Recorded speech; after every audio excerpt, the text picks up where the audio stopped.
जी good evening class. Good evening sir. जी कैसे हैं आप? Good evening sir. Very good evening Bhati ji. Sir हम ठीक है, आप कैसे हैं सर? मैं बढ़िया एकदम मज़े में। देखिए हम लोग कॉन्ट्रैक्ट एक्ट पढ़ रहे हैं। लास्ट क्लास में आप थे या नहीं आई डोंट नो। हमने कॉन्ट्रैक्ट एक्ट की इंट्रोडक्टरी क्लास लास्ट क्लास में ली थी और हम उसकी कॉन्ट्रैक्ट एक्ट का जो अध्याय 1 है, ठीक है, जो प्रारंभिक अध्याय है, एक्चुअली अध्याय 1 भी नहीं कहेंगे उसको, धारा 1 और 2 जो है वो प्रारंभिक प्रिलिमिनरी में दिया हुआ है।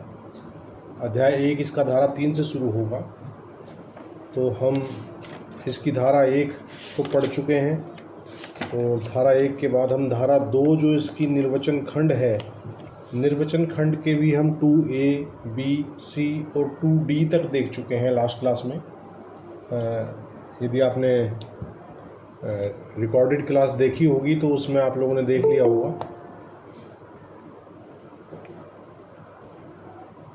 ठीक है जी भाटी जी। जी सर। तो 2D से आगे शुरू करते हैं। क्या कहता है कॉन्ट्रैक्ट एक्ट? देखिए हम लोगों ने CRPC का जो क्लास चल रहा था उसको भी होल्ड पे रखा है और देखते हैं जैसी भी परिस्थिति होगी उसी के अकॉर्डिंगली हम निर्णय लेंगे कि हमें नया वाला एक्ट पढ़ना है कि अभी पुराना ही पढ़ना है। वो डिपेंड करेगा कि हमारे सिलेबस में क्या आएगा। क्यों अमित?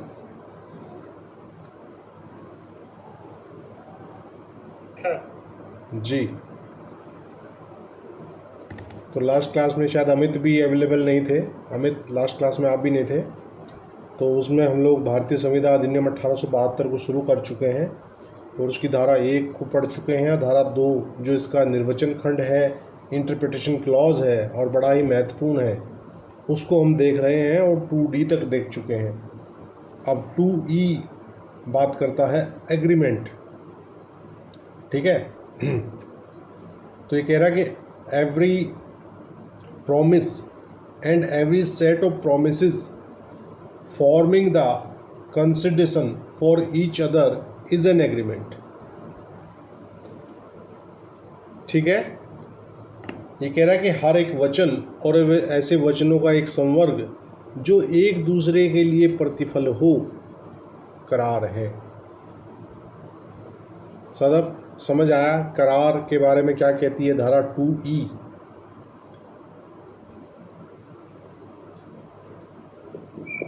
Yes sir. क्या समझ आया बताइए जरा। 2E से आप क्या समझे? सर जब जैसे किसी को कोई प्रस्ताव रखा जाता है और सामने वाला उस चीज को एक्सेप्ट कर लेता है, अभी उन लोगों ने उसको सामने वाला, वो जो पहले वाला व्यक्ति है उसके काम में मतलब करने के लिए जो भी कुछ है उस पे हामी भर देता है। अभी वो उन दोनों के बीच में एक वचन हुआ है सर। बहुत बढ़िया। और वो कह रहा कि ऐसा हर एक वचन और वचनों का एक संवर्ग जो एक दूसरे के लिए प्रतिफल हो। यस यस सर, मतलब वो उसके बदले में उसको कुछ देगा। हाँ, उन्होंने कुछ लिया है वो उसके बदले में उससे प्राप्त करेगा कुछ। देखिए संविदा जो एक मामला होता है वो कम से कम द्विपक्षीय होता है, दो पक्ष संविदा में होते हैं। पिछली धाराओं में हम पढ़ के आए हैं कि एक वचनदाता होता है, एक वचन ग्रहीता होता है। वचनदाता प्रस्तावना करता है, सामने वाले के सामने प्रस्ताव रखता है, प्रपोजल रखता है कि आप ऐसा करें या ना करें। ये पॉजिटिव भी हो सकता है, नेगेटिव भी हो सकता है। 2D हमने लास्ट क्लास में पढ़ा था, आप लोगों ने क्लास की वीडियो देखी कि नहीं देखी आई डोंट नो, उसमें आप देख लीजिएगा। 2D को हमने बड़ा अच्छे से तोड़ के पढ़ा है। 2D जो कॉन्सिडरेशन जिसे कहा जाता है वो संविदा अधिनियम की जान है, ठीक है ना, क्योंकि प्रतिफल विहीन करार शून्य होते हैं, ये कानून है, ठीक है। एनु क्लास में थी हमने काफ़ी अच्छे से Yes, sir. 2D को पढ़ा था। तो अब ये 2E कह रहा है कि एग्रीमेंट क्या है। एग्रीमेंट कह रहा है कि every promise and every set of promises forming the consideration for each other is an agreement. मैं आपके लिए कुछ करूं, आप मेरे लिए कुछ करें, ठीक है। मैं आपको कुछ करने का वचन दूं, आप मुझे कुछ करने का वचन दें, तो यही तो एग्रीमेंट है। और इस के बदले में जो लिया और दिया जाएगा that is consideration. Rajdeep sir की लैंग्वेज में बोल रहा हूँ, कॉन्सिडरेशन, ठीक है ना। क्लियर है अमित? Yes. जी। मैं बेराइट लेने चला गया था। अच्छा अच्छा पता नहीं था क्या पढ़ाया जाएगा आज। जी जी जी, रूम में रखा हुआ था दूसरी। हाँ, अब F कह रहा है, 2F कह रहा है रेसिप्रोकल प्रोमिसेस। रेसिप्रोकल शब्द हम पहले भी अभी पीछे ही हम CRPC में ही शायद पढ़ रहे थे कहीं रेसिप्रोकल शब्द को। क्या होता है रेसिप्रोकल सदब?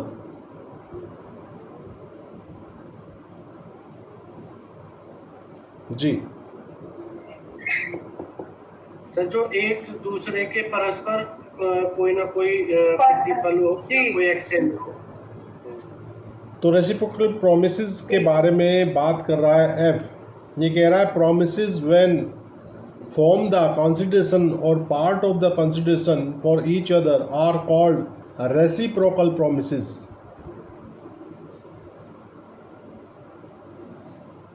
ठीक है भाई, एक दूसरे को वचन दिया जा रहा है कुछ करने का, तो दैट इज रेसिप्रोकल। हिंदी में क्या कहते हैं इसको? व्यतिकारी वचन। व्यतिकारी। Yes, व्यतिकारी वचन। व्यतिकारी। तो व्यतिकारी में तो कोई दिक्कत नहीं है भाई।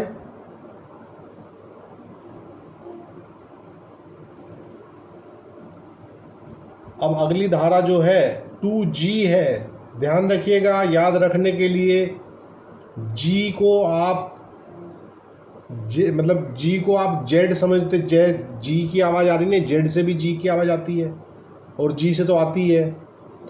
तो यहाँ 2G से आप 0 को कनेक्ट कर लीजिए। ये कह रहा वॉइड एग्रीमेंट शून्य कहलाता है। कौन सा करार? An agreement not enforceable by law is said to be void. वैसा करार जिसको हम विधि के द्वारा इन्फोर्स ना करा पाए। क्या समझे बाबा?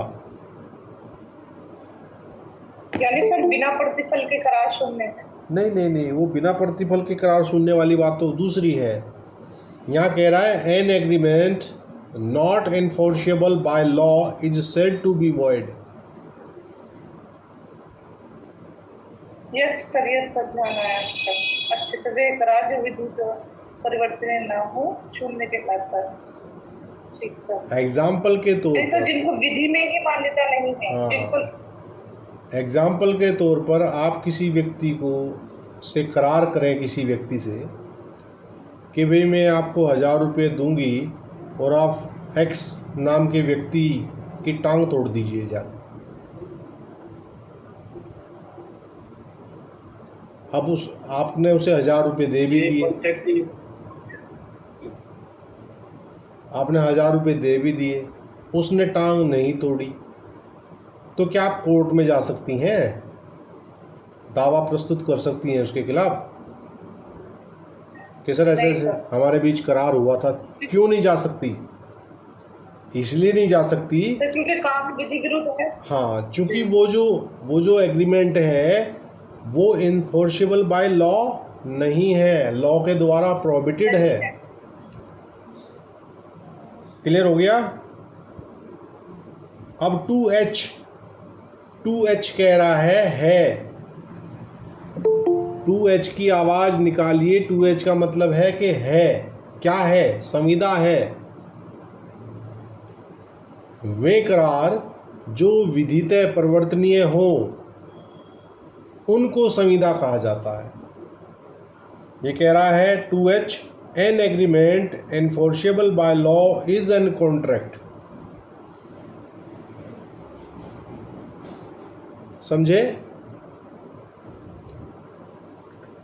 तो क्या बात निकल के आ रही है यहाँ से कि ये बात निकल के आ रही है कि जो प्रत्येक संविदा एक करार होता है, लेकिन प्रत्येक करार एक संविदा नहीं होता। नहीं होता। क्यों परवेश जी? जी सर, बिल्कुल सही बात है। अब अगली बात आ रही है वॉइडेबल कॉन्ट्रैक्ट, यानी कि जो संविदा है लेकिन उसको शून्यकरणीय बताया गया है। शून्यकरणीय की परिभाषा दी है 2I में, और 2I कह रहा है an agreement which is enforceable by law at the option of one or more of the parties thereto but not at the option of the other or others is a voidable contract.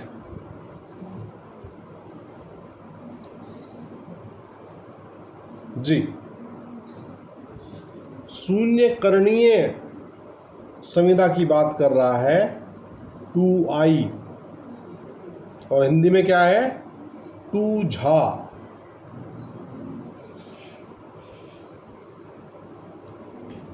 मतलब कि जो संविदा के parties हैं उन parties में से यदि एक या अधिक के विकल्प पर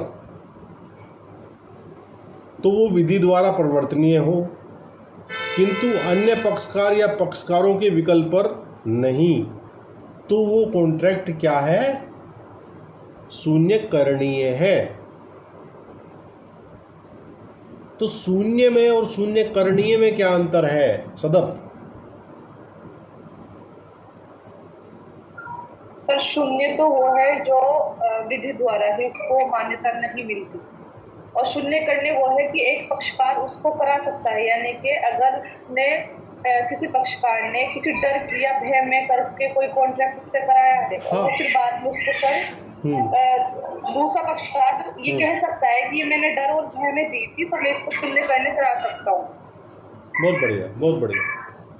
देखिए, शून्यकरणीय जो संविदा है वो अपने आप में जब तक उसे शून्य घोषित कराने के लिए आप ऑनरेबल कोर्ट में ना जाएं तब तक वैध एवं प्रभावी संविदा है वो। जब हम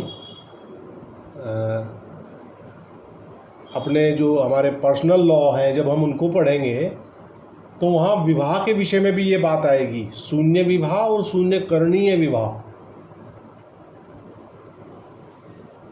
ठीक है ना? तो शून्य तो जो है वो वॉइड एब इनिशियो, शुरू से ही शून्य होता है, और जो वॉइडेबल होता है वो एक पक्षकार के बिहाफ पर उसे उस पक्षकार को राइट है कि वो परिस्थितियों के अकॉर्डिंगली जिन परिस्थितियों में उसके साथ वो संविदा की गई है तो उसके पास कुछ ऐसे सबूत हैं कि वो कोर्ट के समक्ष जाकर रख के ये कह सकता है कि ये मेरे विकल्प पे शून्य करणीय है और मैं इसे शून्य कराना चाहता हूँ। यस। तो जब तक आप कोर्ट जाके दावा नहीं करोगे तब तक तो वो जो संविदा है जो शून्यकरणीय यहाँ बताया जा रहा है तब तक तो वो वैध संविदा है। और हो सकता है कि जो शून्यकरणीय जिसके विकल्प पे है वो कभी भी उसे शून्य घोषित कराने ना जाए।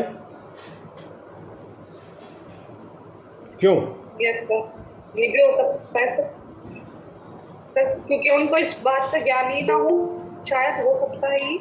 नहीं, एक व्यक्ति ये है कि चलो ज्ञान भी हो गया, ज्ञान होने के बाद भी वो सोचता है यार चलो कोई नहीं, जो हो गया सो हो गया, आगे बढ़ो, है ना? जी सर बिल्कुल, जो बात का इशू नहीं बनाना चाहते हाँ, बहुत से लोग होते हैं। तो वो हो सकता है कि कुछ कॉम्प्रोमाइज़ के हिसाब से आगे बढ़ जाए। तो वर्डेबल कॉन्ट्रैक्ट आप लोगों को समझ आया? Yes sir.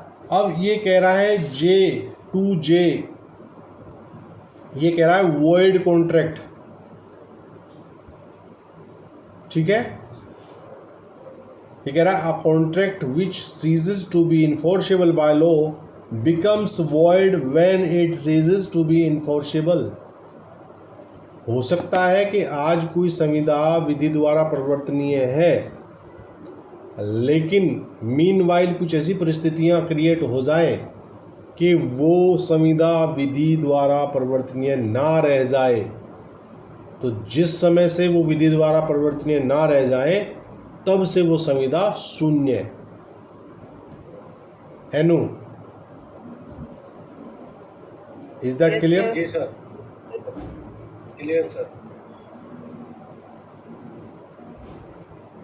एग्जाम्पल भी दे सर कोई?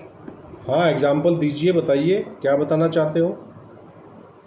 एग्जाम्पल ये है सर, जैसे अगर यहाँ पे कोई किसी भी स्टेट में या यूपी में ही था कि भाई लीकर का कॉन्ट्रैक्ट था, वो गवर्नमेंट द्वारा वैलिड था, और बाद में पता चला गवर्नमेंट ने ही उसको बैन कर दिया, तो वो कॉन्ट्रैक्ट भी वॉइड हो गया। जब तक वो सब सही चला आ रहा था तब तक तो वो वैध संविदा थी, लेकिन किन्हीं कारणोंवश यदि वो एनफोर्सेबल ना रहे, ठीक है, तो तभी से वो संविदा शून्य संविदा कहलाई जाएगी। ये सवाल भी प्रीलिम्स में पूछा गया है, मेरे सामने खुद आया है कि भाई वो कब से शून्य होगी, वो वॉइड एब इनिशियो हो जाएगी या वो जिस टाइम से इसकी इन्फोर्सेबिलिटी पर बैन लगा है तब से होगी। तो ध्यान रखिएगा, वो तब से शून्य होगी जब वैसी परिस्थितियां उत्पन्न हो जाएगी। क्लियर है कल्पना? जी सर। तो ये आपका जो इंटरप्रिटेशन क्लॉज है, ये इंटरप्रिटेशन क्लॉज जो है हम यहाँ तक केवल इन्हीं धाराओं तक है, यानी कि इसकी जो लास्ट धारा है वो 2J है। तो इनको आप जैसे जैसे प्रैक्टिस करेंगे तो आपको समझ आ जाएगा कि 2A में क्या है, 2B में क्या है, 2C में क्या है, 2D में क्या है, E, F, G, H, I, J। ऐसे ही आपको ये इंटरप्रिटेशन क्लॉज अच्छे से समझना है। अगर इस इंटरप्रिटेशन क्लॉज को आप अच्छे से नहीं समझेंगे तो एक तो पूरा जब बैरेक्ट हम पढ़ेंगे तो उस बैरेक्ट में इनकी आवश्यकता आपको बहुत पड़ेगी। दूसरा, एग्ज़ाम के पॉइंट ऑफ व्यू से निर्वचन खंड से सवाल 101% एक ना एक सवाल आता ही है, वो किसी भी तरीके से पूछ लें, ठीक है। तो अब अध्याय 1 शुरू करते हैं इसका, और अध्याय 1 जो है वो बात करता है of the communication, acceptance and revocation of proposals. प्रस्तावनाओं की संसूचना, प्रतिग्रहण और प्रतिसंहरण। ये प्रतिग्रहण और प्रतिसंहरण जो है वो हिंदी के बड़े टेढ़े मेढ़े से शब्द लगते हैं हमें। तो एग्ज़ाम हॉल में भी भले ही आपका मीडियम हिंदी रहा हो, आपको इंग्लिश वर्जन भी पढ़ लेना चाहिए। जब आप एग्ज़ाम में बैठते हैं तो आपको 2 बाइलिंगुअल पेपर मिलता है कि नहीं मिलता है? यस सर, मिलता है। हाँ, तो बाइलिंगुअल, और साथ में ये भी लिखा होता है कि यदि कोई एम्बिग्विटी होगी किसी प्रश्न में तो इंग्लिश वर्जन सही माना जाएगा। क्यों माना जाएगा? क्योंकि लॉ जो है वो जो ओरिजिनली है वो इंग्लिश में है, हिंदी तो उसका केवल रूपांतरण मात्र है। Is that clear? तो हमें जब भी हम परीक्षा भवन में बैठे तो हमें फटाफट इंग्लिश, अगर कोई एम्बिग्विटी आपको थोड़ी बहुत भी नज़र आ रही है तो इंग्लिश वर्जन की तरफ भी आपको जाना चाहिए। और कुछ शब्द ऐसे हैं जो हिंदी में आपकी पकड़ में नहीं आते लेकिन इंग्लिश वर्जन में आपकी पकड़ में आ जाते हैं। आप प्रतिसहरण और प्रतिग्रहण में हो सकता है कि कंफ्यूज हो जाए, it might be, but when you go through into the English portion, वहाँ आपको एक्सेप्टेंस एंड रिवोकेशन शब्द नज़र आएंगे। रिवोक करना किसी बात को क्या होता है, उसको खंडित करना, तोड़ना, रिवोक करना, खंडित करना, है ना। और कम्युनिकेशन क्या होता है, कम्युनिकेशन होता है संसूचना, अपनी बात किसी दूसरे व्यक्ति तक पहुंचाने को ही कम्युनिकेशन कहते हैं। अब जैसे मैं यहाँ सहारनपुर में बैठ के अपनी बात आप तक पहुंचा पा रहा हूँ, तो this is the communication. Yes sir. ठीक है, तो देखते हैं धारा 3 क्या कह रहा है। धारा 3 कह रहा है communication, acceptance and revocation of proposals. क्या कह रहा है, the communication of proposals, the acceptance of proposals and the revocation of proposals and acceptances respectively are deemed to made by any act or omission of the party proposing, accepting or revoking, by which he intends to communicate such proposal, acceptance or revocation, or which has the effect of communicating it।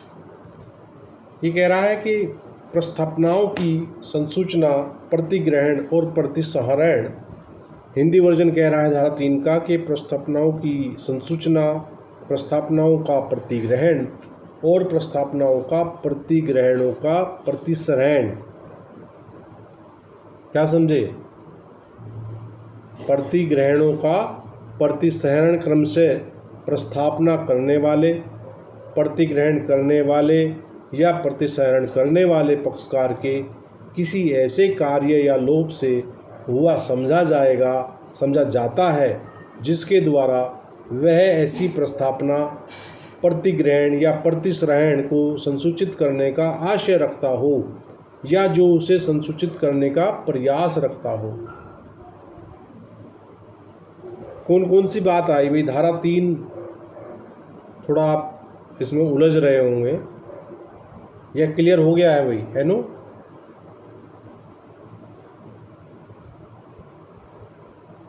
जी कल्पना,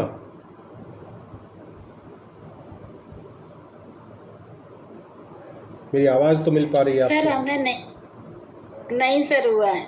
अच्छा, देखिए धारा 3 जो बात कर रहा है वो देखिए हम पीछे जो हमने इंटरप्रिटेशन क्लॉज पढ़ा उसमें प्रस्ताव, स्वीकृति, है ना, वचन, वचनदाता, वचन ग्रहीता, करार, ये सब हम पढ़ के आए हैं।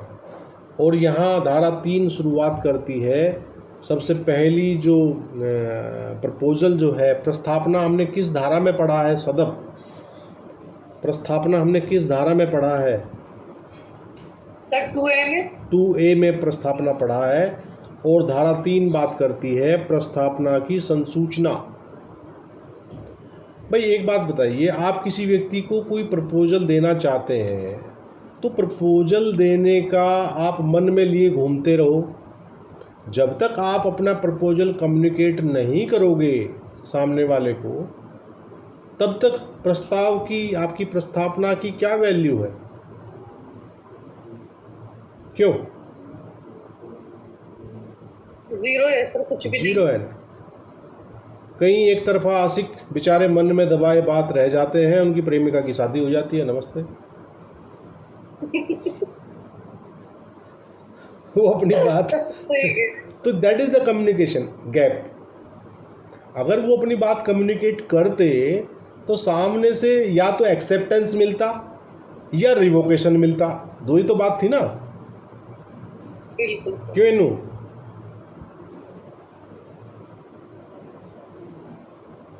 पर उसे एक तीसरी बात का भी खतरा था।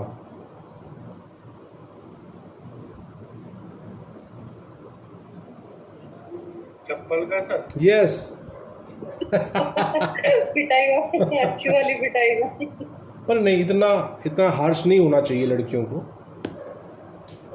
अगर कोई बेचारा कुछ कह रहा है तो उसकी बात सुन के या तो उसे एक्सेप्ट या रिजेक्ट व्हाट्सोएवर।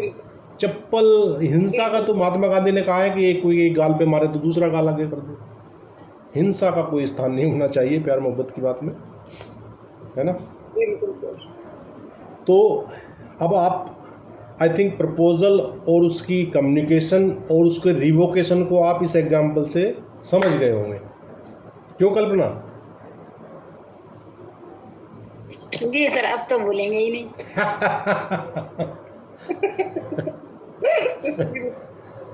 देखिए कानून जो है वो थोड़ा सा कम्युनिकेट होनी चाहिए, चाहे वो एक्सेप्ट हो या रिवोक हो। हाँ पहुंचनी चाहिए बात। यही तो बात है ना।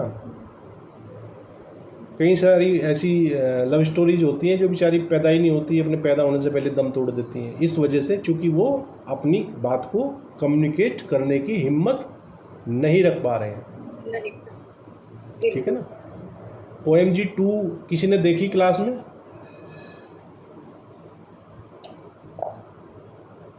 नहीं सर। देखिएगा, सभी देखिएगा, बड़े अच्छे सब्जेक्ट पे फिल्म बनी है। कौन सी सर? OMG 2।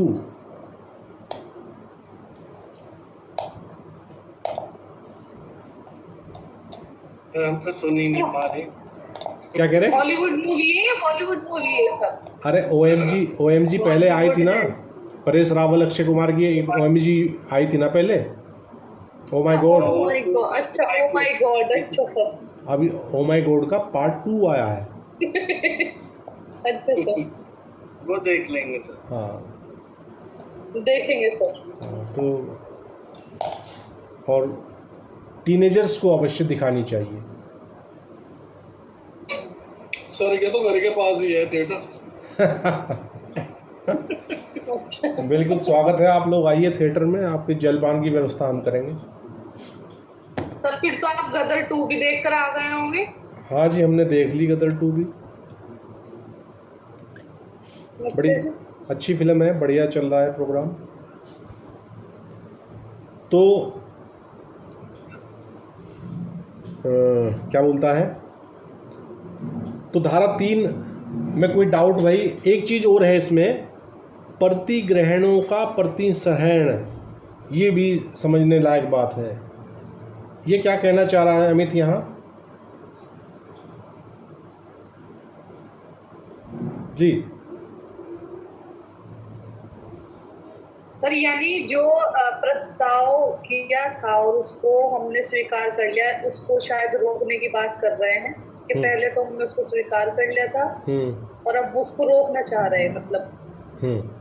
प्रतिग्रहणों का प्रतिसरण तो यही हुआ कि आपने कोई एक्सेप्ट कर लिया और आप उस एक्सेप्टेंस को रिवोक करना चाह रहे हैं, रिवोक करना चाह रहे हैं। जी कल्पना क्लियर है?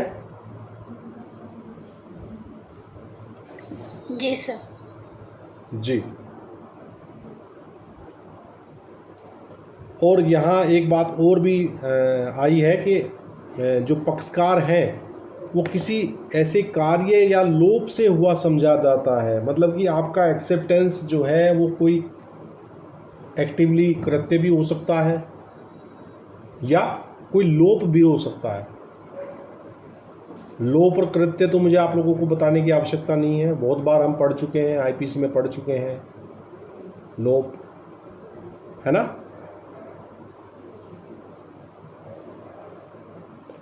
एक केस लो आप लिख लीजिए, ये कह रहा है Brogden versus Metropolitan Railway Company, 1877 का इंग्लिश केस है। Brogden versus Metropolitan Railway Company, note हो गया साइटेशन? 1877 का है। Sir Brogden versus Metropolitan Railway company.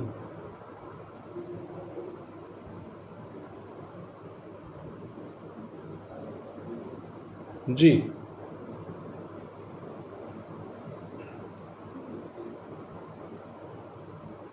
Sir, year क्या है इसका? सन 1877, 1877 का केस है।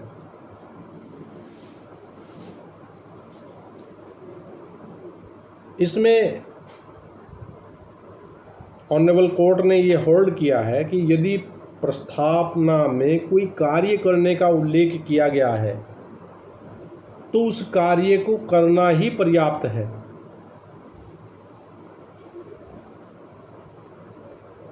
क्यों? समझ आया कुछ? यानी अगर सर कॉन्ट्रैक्ट ही इस चीज को लेकर के हुआ है कि अगर मैं आपको ये कार्य सौंप रहा हूँ, अगर आप ये करेंगे तो हमारे बीच जो कॉन्ट्रैक्ट है वो होगा, मतलब अगर आप नहीं करेंगे तो वो फिर कॉन्ट्रैक्ट नहीं वो होगा, मतलब शर्त रख दी उन्होंने कि आप कार्य कीजिए ये वाला।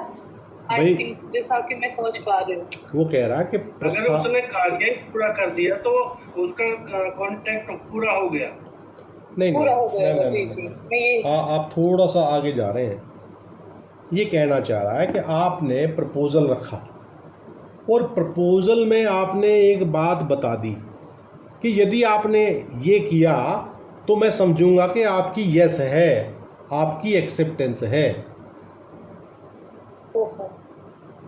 प्रेमी ने प्रेमिका को चिट्ठी लिख के भेजी कि अगर तू राजी हो तो अपने घर पे ऊपर झंडे में स्कार्फ बांध दिए अपना। उसने स्कार्फ बांध दिया तो दैट इज सफिशिएंट। मतलब आपको एग्जाम्पल मैं आप लोगों के टेस्ट के इसलिए दे रहा हूँ कि आप लोग दिमाग में ध्यान में रहे। ये इतने बोरिंग सब्जेक्ट हैं कानून के, है ना? तो सर सब्जेक्ट बोरिंग है लेकिन आपके एग्जाम्पल डायनामिक है।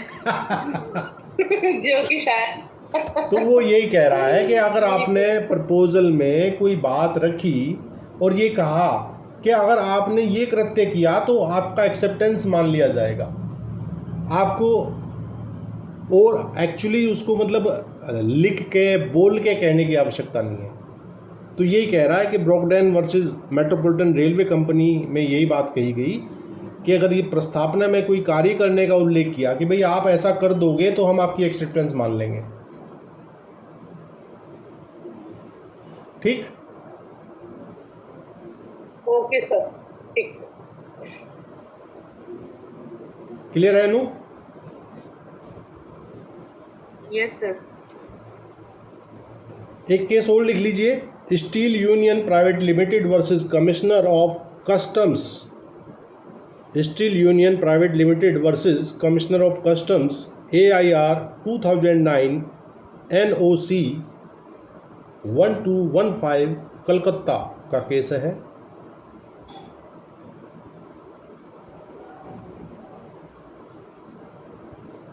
जी बताऊं क्या कह रहा है केस? सर एक बार ईयर, हाँ ईयर है 2009। पूरा केस बोल रहा हूँ, steel union private limited versus commissioner of customs AIR 2009 NOC 1215 Calcutta. ये कह रहा है कि जब बोली लगाने वाले को बोली स्वीकार कर लिए जाने की सूचना मिल जाती है तो संविदा पूर्ण हो जाती है।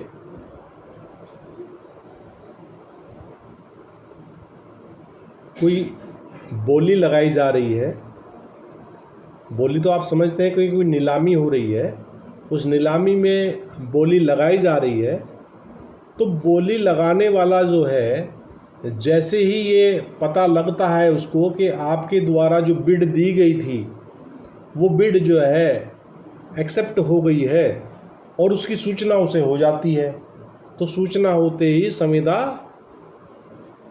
निर्मित हो जाती है।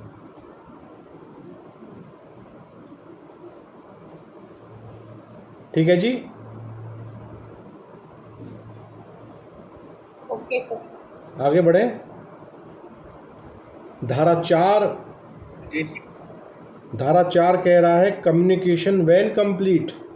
संसूचना कब संपूर्ण हो जाती है? संसूचना तो आप समझ रहे हैं ना, कम्युनिकेट करना, सूचित करना। ये कह रहा है the communication of a proposal. हाँ बोलिए।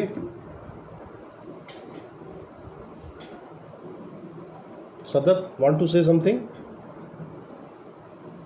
सर मैं बोली थी यस सर, मतलब थोड़ा लेट पहुंचा आपके पास ओके ओके, जवाब। हाँ कई बार वो कम्युनिकेशन गैप हो जाता है जी। ये कह रहा है कम्युनिकेशन व्हेन कंप्लीट, ये कह रहा है the communication of a proposal is complete when it comes to the knowledge of the person to whom it is made.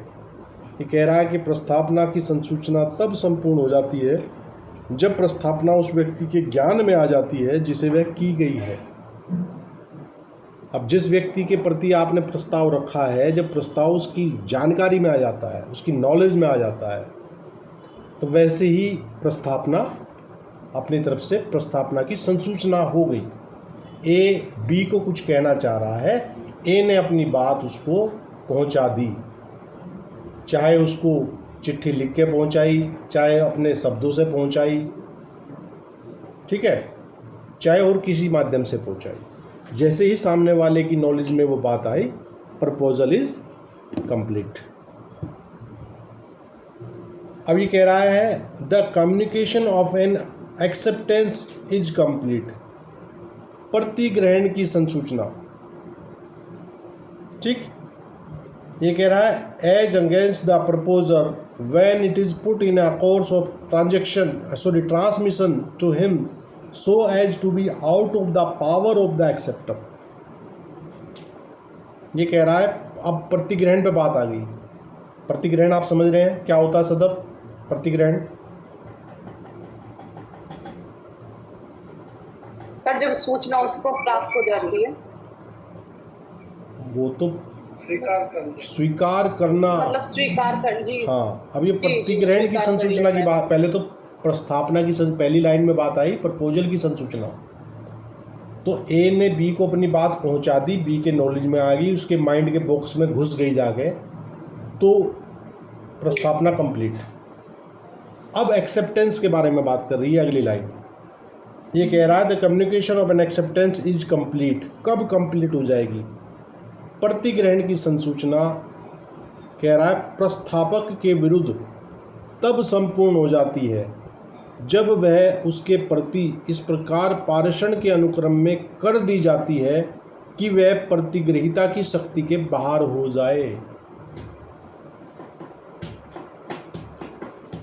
As against the proposer when it is put in a course of transmission to him so as to be out of the power of the acceptor।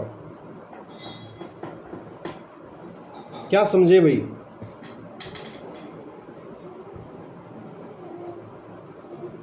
इस बात से क्या समझ आया सदर कि प्रस्तावक के विरुद्ध तब संपूर्ण हो जाती है जब वह उसके प्रति इस प्रकार पाषाण के अनुक्रम में कर दी जाती है कि वह प्रतिग्रहिता की शक्ति से बाहर हो जाए, है नो अमित? सॉरी सर, मैं थोड़ा, मुझे अब्बा ने आवाज लगा ली थी, मतलब उनकी बात सुनने चली गई थी सर, मैं आपकी बात सुन नहीं पाई थी। चलिए, जिसने मेरी बात सुनी हो वो बता दे। है नो?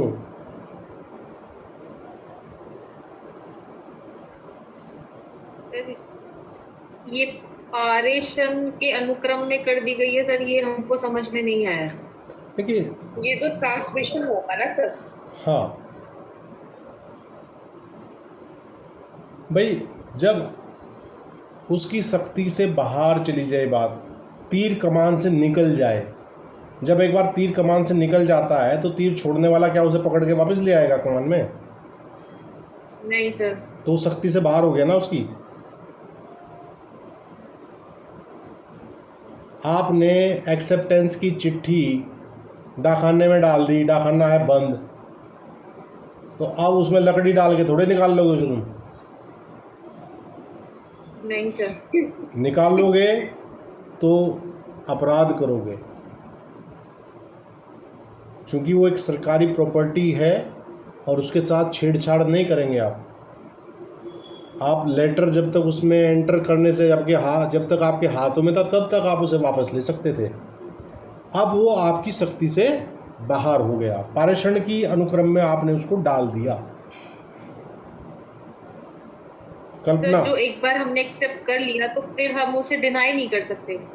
नहीं, जब तक आपके पास एक्सेप्ट भाई आपने मतलब कि एक्सेप्ट करने का आपके पास पूरा समय है, आप एक्सेप्ट करें या डिनाई करें, आपके पास पूरा टाइम है प्रपोजल के प्रति। लेकिन जब आपने एक बार यस लिख के और उसको एक कम्युनिकेशन में डाल दिया, ट्रांसमिशन में डाल दिया, ठीक, वो आपकी शक्ति से बाहर हो गया। मैंने एग्जाम्पल आपको तीर कमान का इससे बढ़िया एग्जाम्पल मैं दे नहीं सकता कि जब आपने एक्सेप्टेंस का तीर छोड़ दिया अपनी तरफ से, तो ये संभव नहीं है कि आप उसको वापस पकड़ के कमान में लिया, वो अब आपकी शक्ति से बाहर चला गया।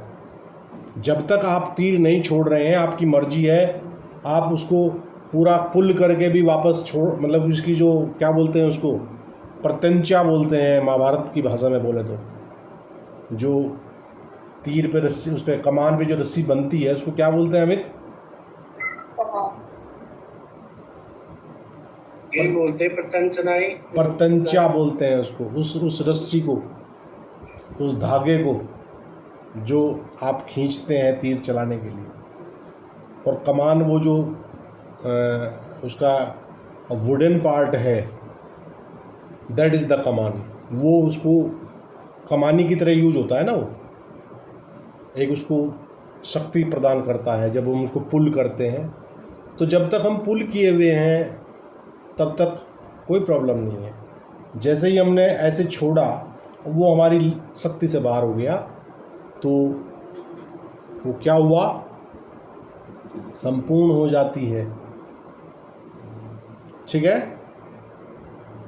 और कह रहा है as against the acceptor when it comes to the knowledge of the proposal, और प्रतिग्रहिता के विरुद्ध तब संपूर्ण हो जाती है जब वह प्रस्थापक के ज्ञान में आ जाती है। तो जब वो प्रस्थापक के ज्ञान में आपका एक्सेप्टेंस आ गया, तो अब जो है वो आपके विरुद्ध पूरी मान ली जाएगी, ठीक है। Yes sir. अब अगली बात कह रहा है the communication of A revocation is complete. क्योंकि हम तीनों बात पढ़ी थी ना हमने, तीन में प्रपोजल भी पढ़ा था, एक्सेप्टेंस भी पढ़ा था और रिवोकेशन भी पढ़ा था। तो अब यहाँ रिवोकेशन की बात कर रही है अगली लाइन धारा 4 की, ये कह रहा the communication of a revocation is complete as against the person who makes it when it is put into the course of transmission to the person to whom it is made, so as to be out of the power of the person who makes it, and as against the person to whom it is made when it comes to his knowledge। लगभग वही same बात है। वहाँ acceptance के विषय में बात बताई गई थी और यहाँ रिवोकेशन के बारे में बात बताई जा रही है। क्या समझे भाई? या तो आप प्रपोजल को एक्सेप्ट करेंगे या प्रपोजल को रिवोक करेंगे, दो ही तो परिणाम होंगे प्रपोजल के।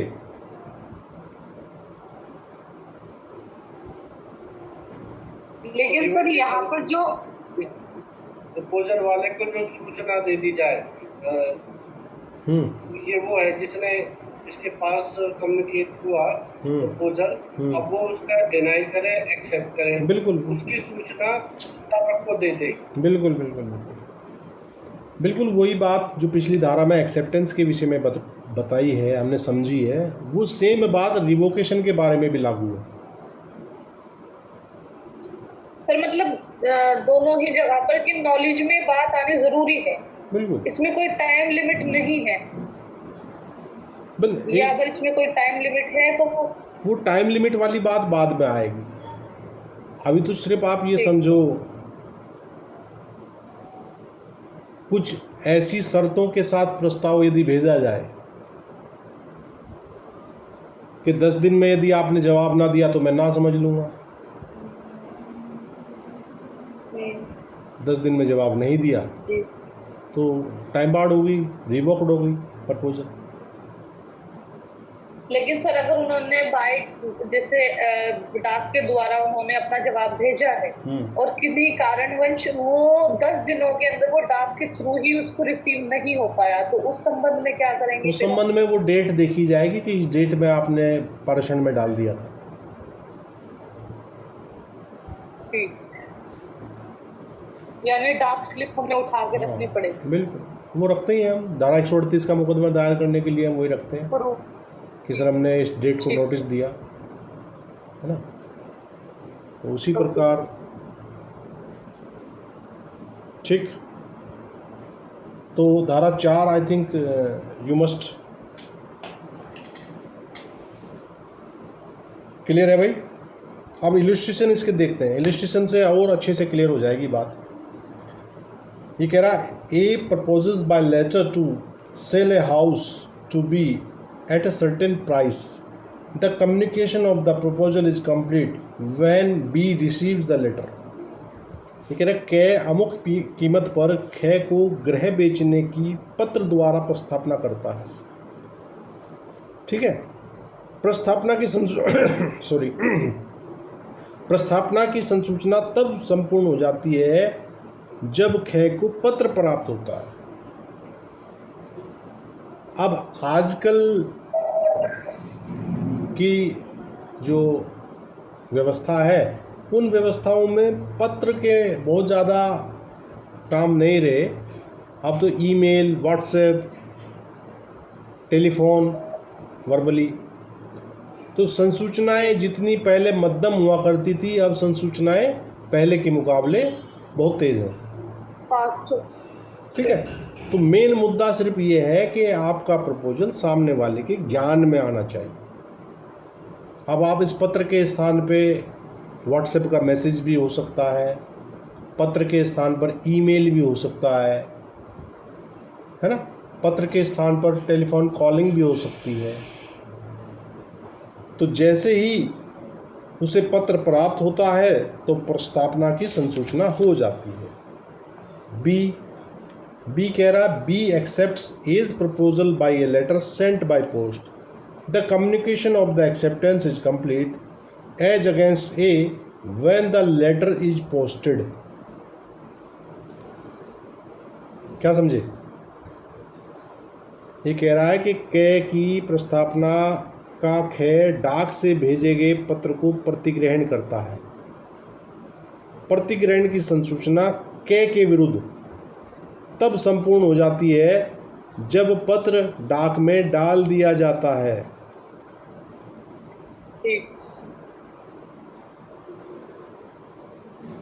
Is that clear? कै की पहुंच से बाहर हो गया वो, इसलिए वो उसके द्वारा मान लिया जाएगा कि अब इसकी पहुंच से बाहर है, तो खे को वो संपूर्ण हो गया उसका संसूचना।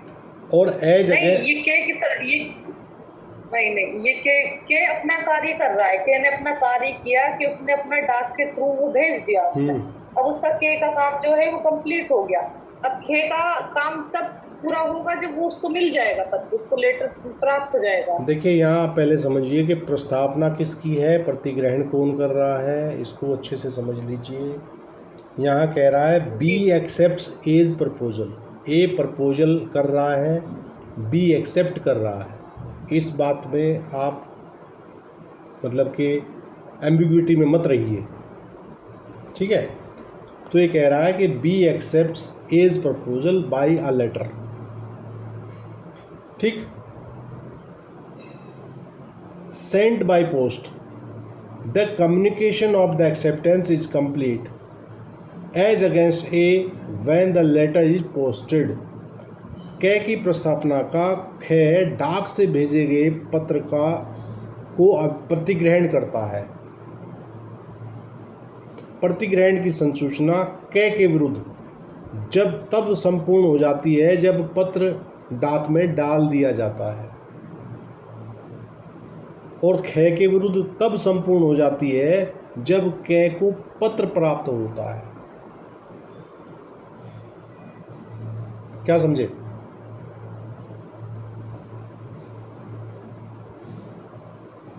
सरजीत शर्मा जी,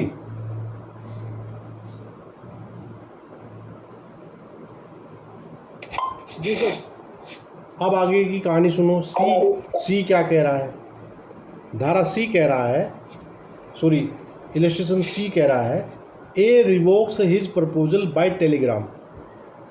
अब उसने क्या किया कि एक्सेप्टेंस तो भेज दिया चिट्ठी से, और फिर उसके दिमाग में आया नहीं भैया तो गलत एक्सेप्ट हो गया, मामला ठीक नहीं लग रहा है, तो उसने फटाफट क्या किया, टेलीग्राम किया। The revocation is complete as against A when the telegram is dispatched. It is complete as against B when B receives it. के विरुद्ध, के अपनी प्रस्थापना का प्रतिग्रहण तार द्वारा करता है। के विरुद्ध प्रतिसरण तब संपूर्ण हो जाता है जब तार प्रेषित किया जाता है, और खा के विरुद्ध प्रतिसरण तब संपूर्ण हो जाता है जब ख को तार प्राप्त होता है। और आगे कह रहा है B revokes his acceptance by telegram. B's revocation is complete as against B when the telegram is dispatched and against A when it reaches him. ठीक है, ख अपने प्रतिग्रहण का प्रतिसरण तार द्वारा करता है। ख का प्रतिसरण ख के विरुद्ध तब संपूर्ण हो जाता है जब तार प्रेषित किया जाता है, और का के विरुद्ध तब जब तार उसके पास पहुंच जाता है। Is that clear?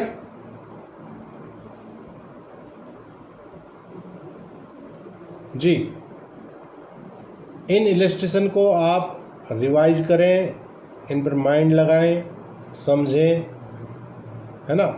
थोड़ा सा दिमाग का बत्ती जला के इनको पढ़ेंगे तब ये पल्ले पड़ेंगे।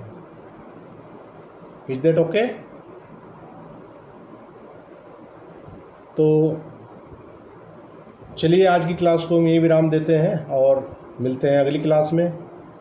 तो सभी को शुभ रात्रि, गुड नाइट, शब खैर, ऑल द बेस्ट, जय हिंद, जय भारत। Good night.